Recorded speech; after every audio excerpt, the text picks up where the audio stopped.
Hello, আসসালামু আলাইকুম Facebook বন্ধুরা, আপনারা সবাই কেমন আছেন?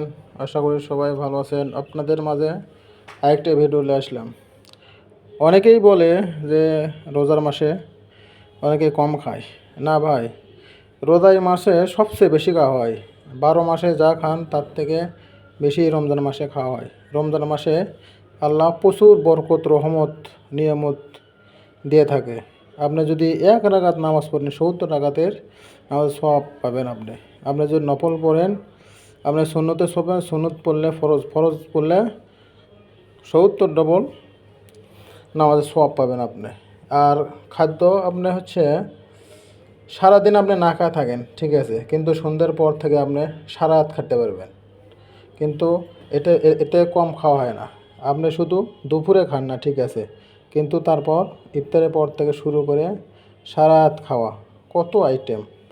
সবচেয়ে বেশি খাওয়া হয় রমজান মাসে, কিন্তু এটা কেউ বুঝতে পারে না। কিন্তু তৈলাক্ত জিনিস খেলে কি হয়, আপনার একটু গ্যাস্ট্রিক বেড়ে যায়। আপনি অন্য মাসে তো এত খাবার খান না, তাই হুট করে রমজান মাসে বেশি খাবার খেলে একটু আপনার গ্যাস সৃষ্টি হয়। আর যারা খালি পেটে থাকতে পারে না, সারাদিন খাতো, তারা হুট করে রোজা থাকলে তাহলে একটু পেটের গ্যাস হয়, ক্ষুধা সহ্য করে পারে না, এই জন্য অনেকেই রোজা থাকতে পারে না। কিন্তু রমজান মাসে প্রচুর বরকত।